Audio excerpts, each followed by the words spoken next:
The Citadel Code, the philosophy of the medieval knight and noble. Chapter 4. Courage, the active virtue. Courage was neither blind rage nor idle boast. It was the deliberate choice to face danger with clear purpose. The knight trained from boyhood so that sword and lance became extensions of will. On the battlefield he charged the breach not for glory, but because retreat betrayed those behind the walls. Moral courage matched physical bravery. He spoke unwelcome truth in council and upheld justice when easier paths beckoned. Fear was acknowledged yet mastered. In the Citadel yard he practiced until instinct replaced hesitation. Courage protected the realm and refined the soul, turning potential brutality into disciplined defense. This active virtue stood at the heart of chivalric philosophy. Unlike mere recklessness, which invited unnecessary death and chaos, courage demanded discipline, preparation, and unwavering resolve. It transformed the knight from a skilled fighter into a guardian of order. In the stone citadel, where thick walls sheltered the lord, his family, and the surrounding lands, courage was not an occasional outburst, but a daily habit forged through years of rigorous training and tested in the crucible of war. Training for courage began early. From the age of 7 or 8, a boy destined for knighthood served as a page in a noble household or local castle. He learned basic horsemanship, handled mock weapons, and performed menial tasks that built endurance and humility. By his teens, as a squire, he assisted a seasoned knight, caring for armor, weapons, and horses, while intensifying combat drills. Sword practice, lance work on the quintain, wrestling, and riding exercises filled the mornings in the citadel yard or bailey. These sessions were relentless. A squire swung heavy wooden swords until his arms burned, charged at targets on horseback, and sparred with older warriors. The goal was not brute force alone, but controlled power. To strike accurately under pressure, to maintain formation amid chaos, and to keep fighting even when wounded. Such preparation ensured that courage became instinctive. In the heat of battle, hesitation could doom an entire line. The knight practiced until movements flowed without conscious thought, parrying, thrusting, wheeling his destrier to face new threats. Tournaments provided vital testing grounds. These mock battles, popular from the 12th century onward, allowed knights to hone skills safely while demonstrating prowess before lords and ladies. Yet even tournaments carried risk. Broken bones and concussions were common. Through repeated exposure to danger in controlled settings, the knight learned to master fear rather than deny it.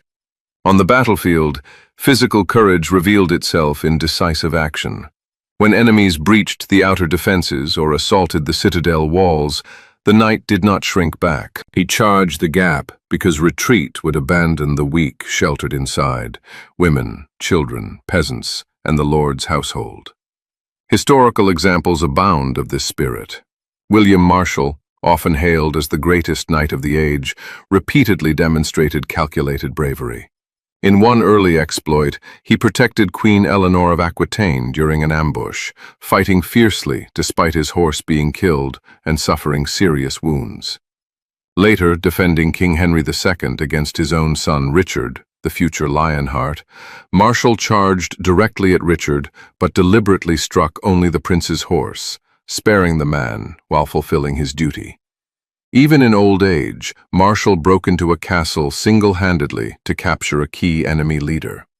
His courage was never reckless. It served loyalty and protection. The Song of Roland, the great 11th century chanson de geste, immortalized ideal battlefield courage through the figure of Roland, Charlemagne's nephew. Ambushed at Roncevaux Pass with a small rear guard, Roland and his companion Oliver faced overwhelming Saracen forces. Oliver urged sounding the horn to summon aid, but Roland refused at first, viewing it as cowardice that would dishonor his lord. He fought on with superhuman valor, felling countless foes with his sword Durandal, until the situation grew hopeless. Only then did he blow the horn, bursting his temples with the effort, summoning Charlemagne too late to save the rear guard, but ensuring vengeance. Roland's courage blended fierce prowess with ultimate loyalty, even as Oliver provided the wiser counterbalance, urging prudence alongside bravery. The epic taught that true courage accepted death rather than betray one's oath. Moral courage often proved harder than physical valor. In the Citadel's great hall, during councils with the lord and other nobles, the knight might need to voice unwelcome truths, advising against a rash campaign, questioning a harsh tax on peasants, or defending a weaker vassal's rights, required standing firm when powerful voices opposed him. Upholding justice in judgment, punishing a favored retainer, or showing mercy to a repentant foe demanded similar inner strength. Easier paths always beckoned: flattery, silence, or personal gain.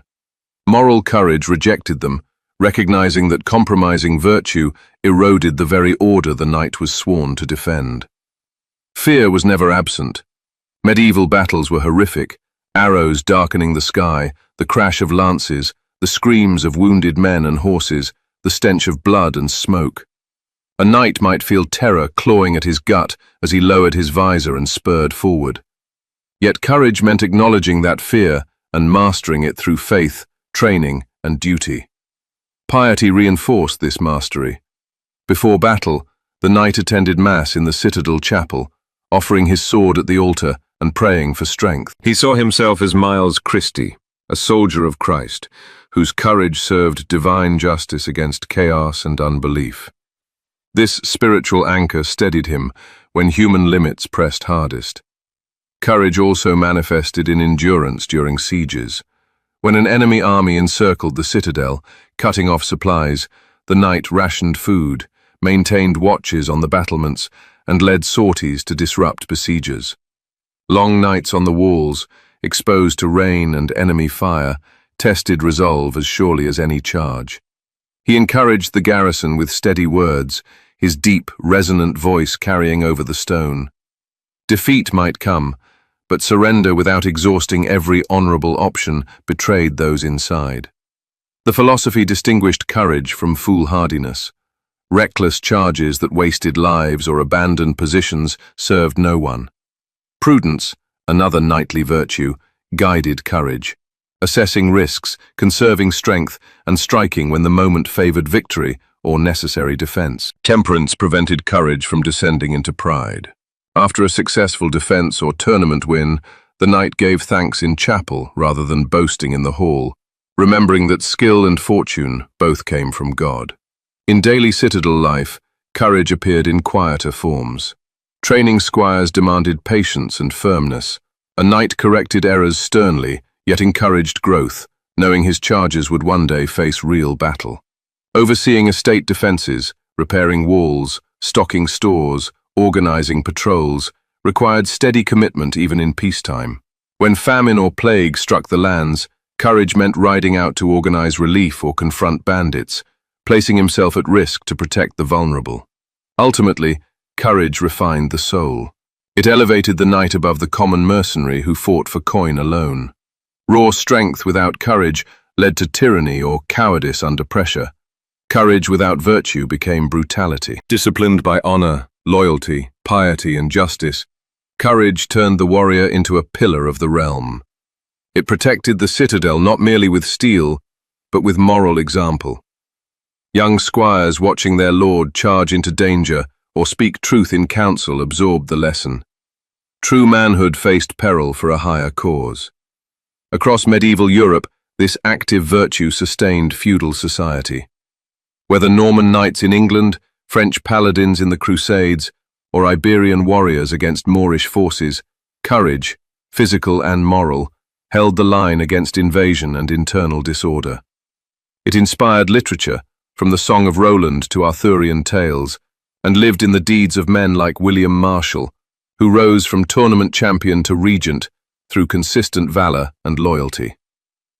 In the torchlit yard of the citadel, as the knight practiced until sweat soaked his gambeson and his muscles ached, he built more than fighting skill. He forged the inner fortress that would stand when outer walls trembled.